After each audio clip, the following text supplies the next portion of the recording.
Folks, welcome back to the Redneck World Headquarters. On today's episode, we're not actually at the Redneck World Headquarters. We're over at my dad's house because he wants us to replace the blades in his DeWalt 733 tabletop planer. There you go. I'll put captions and everything. I'll put the captions and everything, hashtags and all that fun stuff. So, what we're going to do is replace these little dudes right here.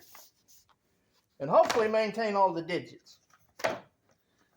First, make sure you unplug it just so you can keep your digits. We are unplugged. Okay, that's about as far as OSHA regulated as we're going to get today, folks. Alright, and they provide you a little tool case that comes with your planer. I'm using the Allen to take these two screws out, maybe. Which there's a screw on either side. Just a little bitty thing. And since we don't have anything else, we're going to put our parts up there.